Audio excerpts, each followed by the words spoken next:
I'm Jill McCracken, and I taught history for 30 years.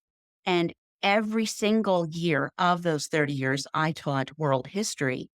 And I taught the Protestant Reformation through the Six Wives of Henry VIII. Oh, how That fun. was the backdrop. How do you grab 13 and 14-year-old kids and get them interested in this history? Yeah, Well, Henry VIII. sure. So so this has been something. I mean, my love of this history goes back. Um, I fell in love with the Tudors when I was 11. So Mhm. this is a 50-year obsession for me. Wow, wow. Now, oddly enough, I have not a history podcast, but a true crime podcast. So how And did in that bring come together? Tell me how you got into Yeah, true crime. well, about the same time, I was starting to get into some of the crime TV shows and, the cop programs and investigation. And I loved that kind of thing. And as I was also teaching psychology, I wound up teaching about serial killers. And that if you've watched Mindhunter or anything like that, again, how do you keep graduating seniors excited when the AP exam is in May, but graduation in New Jersey is the end of June?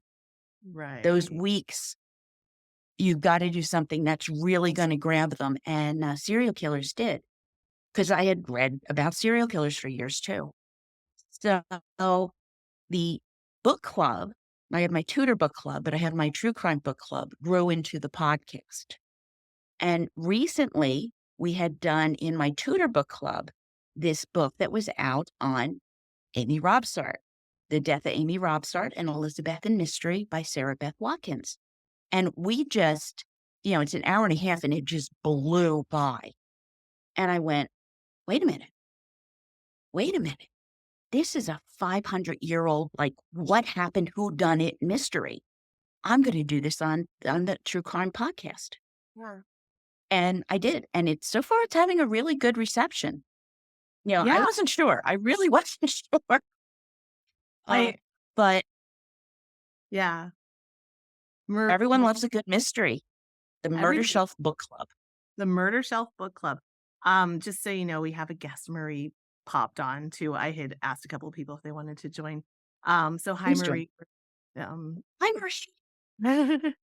so we were just getting an Welcome. introduction of how Jill got into true crime and keeping her seniors interested after the AP exam and before graduation with serial, Mhm. and how you're now doing this on your podcast, and the reception has been really good so far. And I Yeah. noticed in the first episode you kind of had to give the backdrop of like all of it and go through who Henry VIII was and Oh, Heather, I did the whole Tudor dynasty in 12 minutes. yeah, Now, I know. every history teacher out there should just take that clip and go, here you are, because I weighed every word to make sure that it was really moving the story ahead. They're all compound sentences. Right. Right. Yeah, I was amazed because it lasted my trip home from Target, it like lasted that amount of time, and I was like, wow, we just did the Target to Tudors in a whole, yeah, it was all blew me away. So let's talk about Amy Robsart, and it's like kind of one of those big histories mysteries. Let's just set the stage. Who was she? And we don't need to get into her murder yet, but who or her murder, her death. Who was she, and Yes. why are we still interested in her? Okay. Unlike most Tudor women, we actually know when Amy was born. All right. She was born on June 7th, 1532. Her parents were Robert Robsart and Elizabeth Scott Robsart, and they were in Stanfield Hall. So I'm assuming that's somewhere in Oxfordshire, but I could be wrong.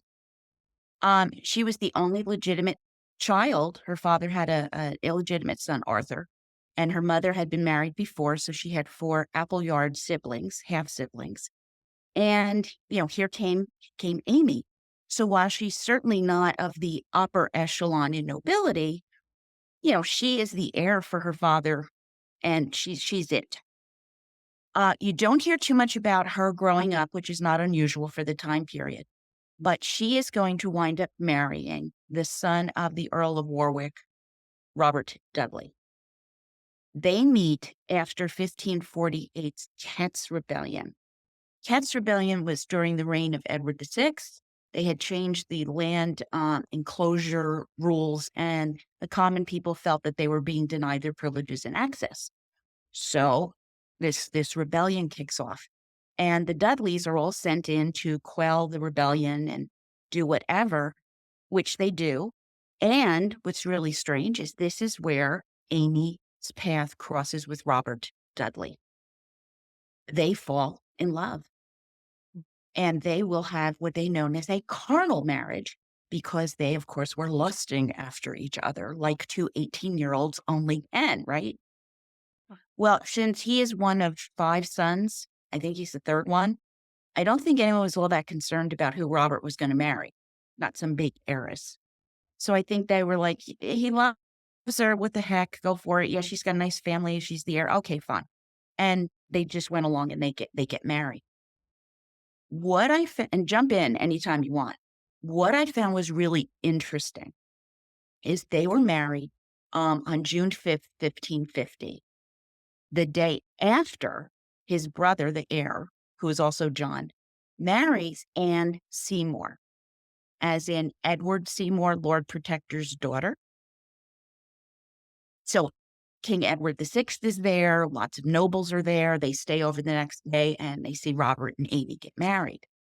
Um, why this is all important is that right before this is when John Dudley makes the maneuver to oust Edward Seymour as Lord Protector. Now, they were friends. They were certainly political rivals, but they were friends too. So this wedding was symbolic of them making up, reconciling, working out their differences. And I said on the podcast, I said, you can imagine Christmas, the Right. family all getting together and pass the venison and yeah, you removed me as Lord Protect. I mean, just imagine the tensions, even with your children married. But this is how they ended wars. They made arranged marriages. So it all was going to go perfectly well, right? Yeah. Not even a little bit. So, but for Amy, she is married into this hugely powerful family. John Dudley becomes the Duke of Northumberland. So now she's the daughter-in-law of a duke with all this power, all this prestige, all of this wealth. And basically it is, her father-in-law controlling the young king. So Amy, unfortunately, doesn't have a lot to do. She's living with the parents, with Edward VI unmarried. There's no ladies in waiting. She doesn't have too much to do. Robert is being given very important um, positions and whatnot. And everything's going splendidly until we know that Edward dies on July 6th, 1553.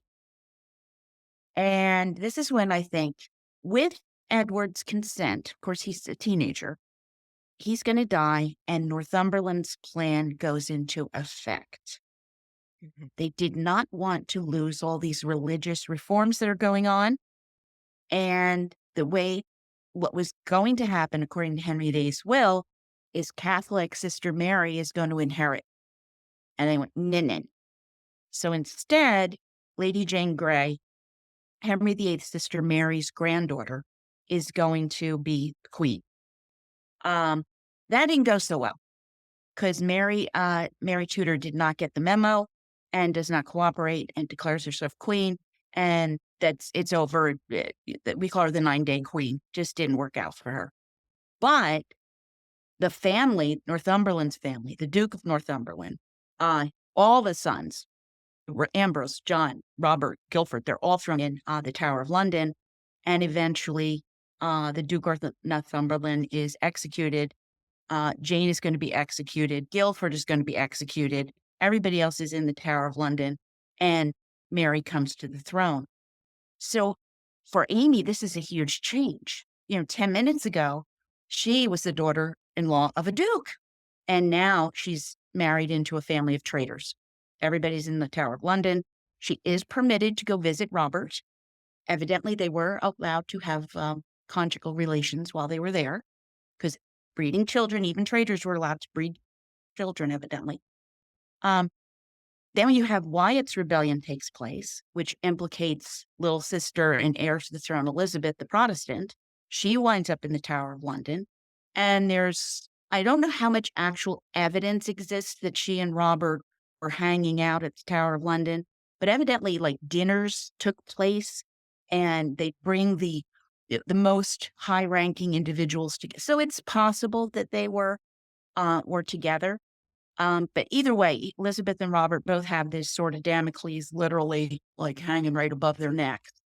Um, Eventually, they're both going to be released, and Mary dies, and Elizabeth comes to the throne. Tudor bachelorette kicks in. Who is this 25-year-old virgin Protestant queen going to marry? Because of course she's going to marry. Woman couldn't really rule by herself. Her sister married Philip of Spain. And the gossip I mean, I knew there was gossip, but when you really look at the dispatches by the ambassadors, what was going on and being said, it sets your hair on fire. There was gossip. Is she going to marry Eric of Sweden? Is she going to marry Charles of Austria? Or the man she spends most of her most intimate time with, Robert Dudley. Dun, dun, dun, cue the dramatic music. Um, Well, what was I just Amy want to, Can I just pop in here for a second? oh, What was please. their marriage like? Robert and Amy. He was master of the horse. He was serving Elizabeth. She was presumably reinstated. Like if they had lost any lands or anything when he was in the tower, like stuff would have been reinstated to them. So she's like managing the whole. Mhm. What was their marriage like? They never had children. Like, They did not have children, and she was not welcome in Elizabeth's court. right. I don't think she ever set foot in Elizabeth's court. Robert also does not have any property. As the Okay. son of a trader, all of their lands were lost. So she doesn't even have a proper home to manage herself. Wasn't She's reinstated basically, like under Elizabeth? well, not for quite some time, Gotcha. Okay. probably because of all this gossip going on. And we'll get to his getting his earldom in a minute, but Amy's not having a particularly good time. She's sloughed away in the country. She's dependent upon friends living in their homes. He does try to buy Dudley House, but for whatever reason, the sale does not go through. So he's not being well, he's not a great husband, but he's not being completely I mean, he's has a thought that I should put a roof over the woman's head, and it doesn't work. So she does, travel around, but she's constantly moving from somebody else's house to somebody else's house, not managing her own home, not having her own children, Big not house. allowed to go to court. And how would you feel if the entire European continent is talking about your husband and the queen? This cannot have been fun. I don't think it's a stretch for any of us to say, wow, this is terrible. This is terrible. And this is Amy's existence, you know? Yeah.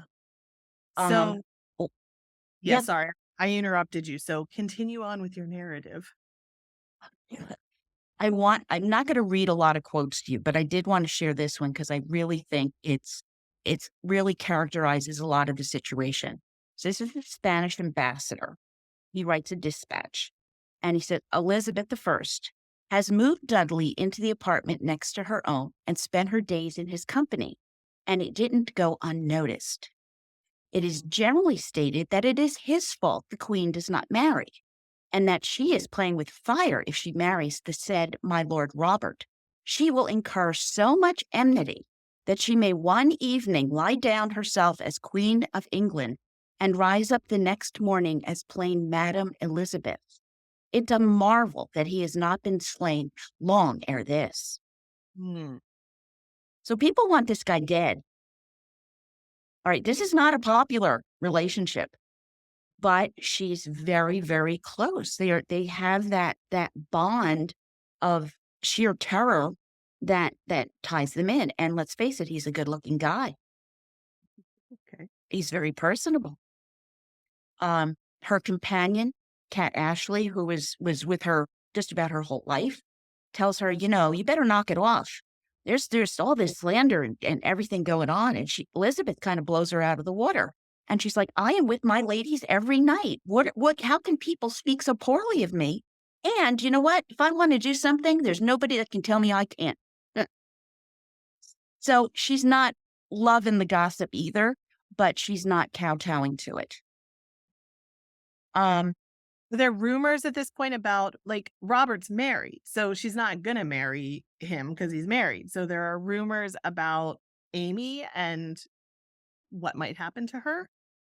yes. So the rumors going on, and this is about a year before her death, maybe a little bit more, that she has breast cancer. She has a malady in her breast. So it is certainly possible that with that rumor floating around, well, if Lady Dudley dies, Robert will be a free man and able to marry the queen. So there's tons of dispatches and gossip and you know, speculation that they are in it together, that they have an arrangement, um, that if she dies, the queen is going to take Lord Robert as her husband. And that's why she's stalling Eric of Sweden and Charles of Austria and playing one ambassador against the other. Um, so a Venetian ambassador, he writes about how she's been ailing for some time. And at the same time, though, that the Spanish ambassador is saying that Amy is doing much better. So something, I think, is up with her health. This woman who's never set foot in court, who's out in the countryside, moving from house to house to house. Interesting. So Yeah. there's and did wasn't there even stories that Elizabeth herself had said that Amy was gonna die soon, and or are we getting too far away from things now? No, no, she didn't really talk about Amy herself. She makes some comments though after Amy's death, Gotcha. but we should probably get closer to um Amy's death. So let's go there then. Let's talk about Okay. Amy's. So Amy is going to die on September 8th, 1560. She is at Cumnor Place. And there was an Abington fair going on that day. And she absolutely insisted that the staff and the others living there were a bunch of other people living in Cumnor Place, that you go to the fair, go to the fair. I want to stay home by myself, go, go, go. And all of her people, her servants, they all went. She even got angry with one of the women who was like, "I don't want to go with the servants. I'll go tomorrow." She's like, "No, you're not. You're going today. Go out, out." And she winds up going. Um, by the time they come home later in the afternoon, Amy is found dead at the foot of a staircase, and the inquest begins. Now, little context: the day before, Robert is absolutely at Windsor. He is going to be made a Knight of the Garter. He is prepping for this. Everybody sees him. The next day, the same day Amy dies, he is being made Knight of the Garter. There's, hundreds upon hundreds of people everywhere watching. So he has an airtight alibi as to where is Robert Dudley. We know exactly where he was and what he was doing and what he was wearing and who he was standing next to. We absolutely know this. We also know on the 7th, he's writing normal dispatches to people and inquiring about horses being purchased in Ireland and this kind of thing. Amy dies, he makes Knight of the Garter, and the next day he's writing to his cousin, Thomas Blount, and he clearly knows that Amy has been found dead. He is very concerned. He knows she fell down the stairs. This suddenness, is just thrown. He is perplexed. He doesn't know if it's just happenstance or villainy, but we have to get to the bottom of this. And he is very emphatic that a full, lawfully put together inquest is going to be held. And he asked his cousin to go to Cumnor, which he was actually going to anyway, which is kind of strange and coincidental, but make sure that this inquest is going on. And his cousin goes and kind of observes what's going on here. What was interesting is his cousin, this is Blount, doesn't go right to Cumnor to do this. He stops in a little inn along the way, pops in, sits down, gets some ale. Oh, what's going on? Oh, my Lord Robert Dudley's wife is dead, and all of this and all this. Again, the scuttlebutt is already started. This is like within a day. It's already ready churning. And he's like, oh. So he asks the innkeeper, he said, well, what do you think? He says, well, I know Lord Robert Stewart, who, Anthony Foster, and he says it was an accident. So I tend to trust him. He's a good guy, known him for years. He's a stand-up guy. He's an honest, honorable guy. So I kind of believe it was. So already people are falling out as to what happened here. There is an inquest. There is a coroner. And at this time, the jury would be put together, anywhere from 50, 23 standing men from the community. And the next day, they start interviewing people who were in the house, at the fair. Why did you leave? What's been going on? Who's come? Who's gone? The whole thing. They get into it. And they're kind of like grand jury, but they only determine if a crime has been committed. They're not making accusations or anything like that. And so they're going to maybe say, yes, there's a crime, but they're certainly not going to be convicting anybody, that kind of thing. So anyway, as this is going on, Robert is actually writing to the foreman of the jury, a man named Smythe. And he's asking him, please, make sure this is done correctly. If the crime has been committed, I want to know. So again, it kind of speaks to him pushing for the truth to come out. He also is sent to Kew Palace by the Queen, which is 16 miles away from Windsor. I mean, I think if she could have sent him to Scotland, she might have. But he's been exiled. I mean, he's stay there, be quiet. I don't want to hear from you. And he is upset. He is really upset. Does he Now, know who at this visits? people are suspecting him and like he knows this is gonna be a thing, right? Yes, he writes this really gut-wrenching letter where he's talking about he's so shocked and perplexed that Amy's dead, but he also knows the maliciousness that is going to be directed at him. He has been wildly criticized. Well, see, he's only concerned about his own neck and his relationship and his power. Well, considering the gossip and everything that's gone on, he could be accused of murdering her and wind up dead. I think he's being really realistic and very, very perceptive. And yes, I'd be concerned about how this is going to impact me. Right? Doesn't the husband always do it? Always the husband, right? Right. First person that they look into in any kind of mysterious death is the husband and the immediate family, and then they move out in their investigation. So, who visits Robert Dudley at Kew Palace? William Cecil, the Queen's secretary. And I thought that was really interesting of all the people to go visit him. He doesn't send somebody, he goes himself. And remember, this is 16 miles away from where they are all at. And we don't know about the conversation they had, except for a letter that Robert writes to him after the visit. And this letter is weird. Normal procedure back then is you would write out a draft and you'd cross this out or rephrase this or scratch out or whatever, and then you would write it over so it was all cohesive and put together. Robert sent the draft. He sends the draft. He's very confusing. I mean, he's saying things that are absolutely wrong. He thanks Cecil for his great friendship. These two men loathe each other. they're in competition with each other. Cecil is so against any kind of marriage with Robert. It's his obsession. He can't stand this man. Thank you for your great friendship. Now, it could have just been polite,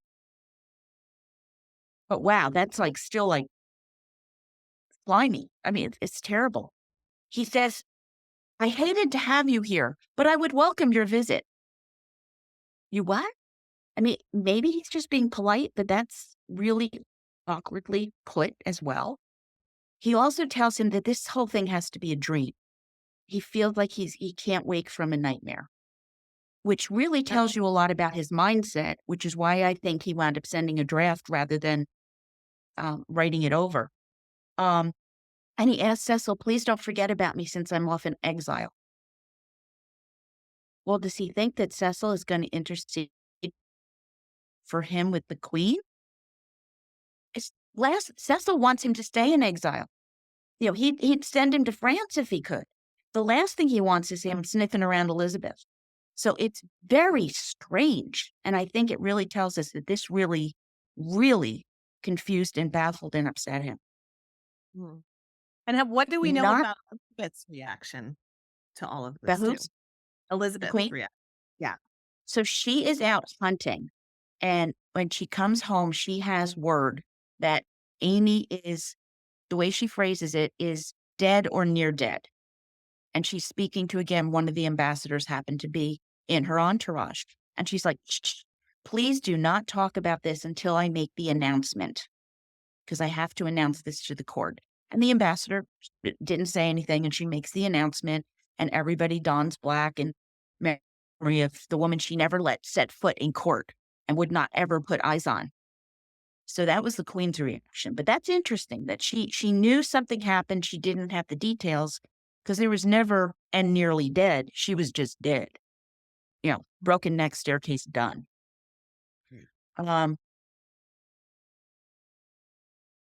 Cecil, right after his meeting with Robert, he's talking to Ambassador Quadra, the Spanish ambassador again. And the ambassador writes this, you know, the context of this back to Spain. And he says that basically Cecil told him the Queen and Dudley were conspiring to kill Amy. Mm. You're like, wow, Cecil told that to the Spanish ambassador? Or is the Spanish ambassador just making stuff up? Well, that doesn't seem completely logical either. I mean, you can stretch things and kind of spin it to your point of view, but that's kind of crazy. Yeah. But anyway, Amy gets buried, all of the honors. Robert does not attend, as is the custom. And over the next 500 years, he's going to be criticized for not going to the funeral. But that was not the norm of the day. Spouses did not attend each other's funerals. I don't know when it changes, but it certainly does, right? The news gets to France, and the French ambassador is Nicholas Throckmorton, the English ambassador to France, is heartsick and in a panic over the rumors going on. And this is when, you know, the Queen of France is married Queen of Scots. She says, oh, my cousin, the Queen, is going to marry her horsemaster. And he's like, oh my God, this is so embarrassing. She's got to stop hanging out with this guy. And that kind of continues back and forth, this correspondence, with Cecil finally saying, all right, we're going to have some guy talk to the Queen about this, your buddy, Robert Jones, but knock it off. The Queen, she's got this. What subsequently happens is that Elizabeth she's, you know, young queen. She's delivering patents, that is raising the peerage, you know, giving people titles. She gets to Robert becoming Earl of Leicester. She cuts it up publicly with a knife.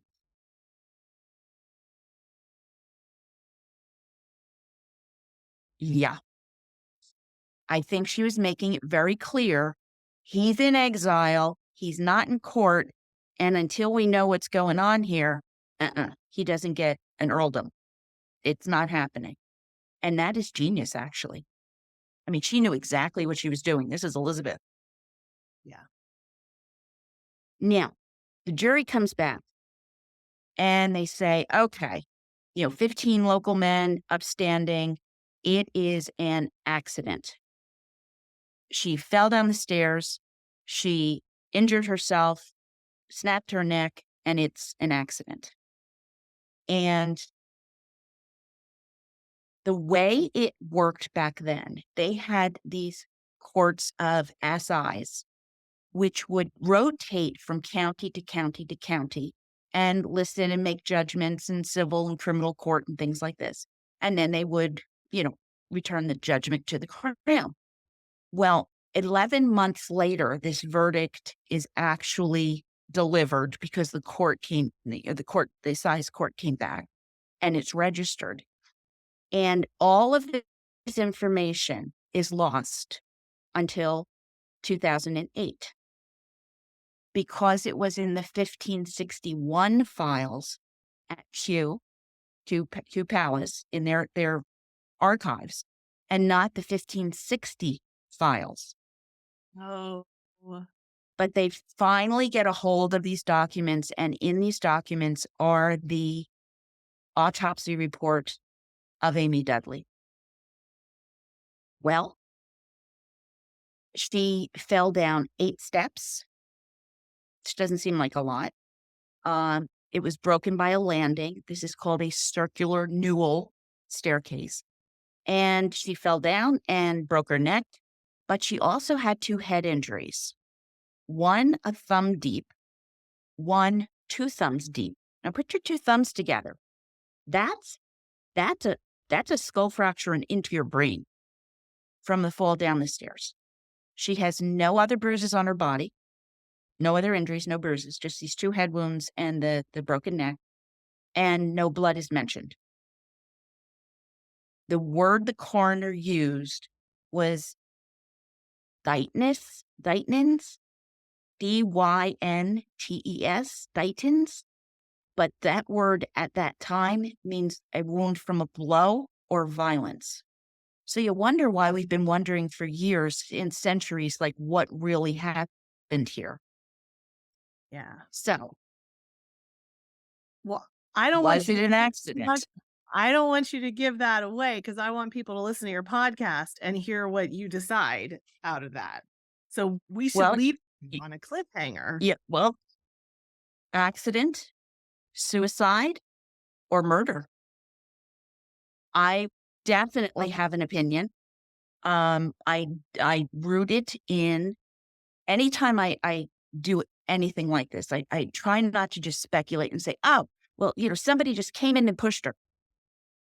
I take the pieces of information that we do have, and I just kind of look at it logically and really think about human behavior. What Mm. what actually makes sense? What Yeah. what stands out? And we do know some things about Amy's behavior that we can gauge what she was doing. Why did she send everybody out that day to go to the fair? Was she just being nice? Was she just wanted to be alone? Nobody does that. She's Nobody's never alone. alone. It's You're true. never alone. There's no Right. alone in Tudor world. You didn't have your own rooms and things. People are sharing all over. So and trying to suspend, you know, the 21st century thinking and think how it was back then. But I hope you'll listen. I do 3 episodes, and in the 3rd, which is coming out next week, I actually wind up looking at not only Amy's death, but tying and moving into the death of Darnley and Mary Queen of Scots. Since she opened her big mouth and was criticizing Elizabeth, I figured, I'm gonna stand up for my girl. Yes. So I delve into that. Short and sweet, but I get into Darnley's murder, and we know that was murder. Yeah. Yeah. How fun. So people, it's the Murder Shelf Book Club podcast. Yes. And I'll put links in and everything like that. Fantastic. Yeah. I'm excited to hear the next one. And the other thing, you give recipes too. I didn't realize it's like a bonus. We're a book club. You gotta have I've never been to a book club where people don't serve appetizers, have a couple glasses of wine. So I always take whatever setting I'm in and try to find something that if I you were coming over, what would I serve? And, in this case, I went to England and looked up all kinds of recipes and found out what would be appropriate. And yeah, There you go. Awesome. So Murder it's like Shelf a book. Yay. Well, thank you, Jill. I'm going to put in all the links in the show notes and everything like that for people to check you out. And I can't wait to hear your final episode. I um, can't wait for you to hear it either. And please, if people want to contact me, Jill at murdershelfbookclub.com, because I'd love to hear their responses. And I know this is a little weird doing a true crime thing, but it's so relevant. So please tell me what you're thinking. Love to hear it.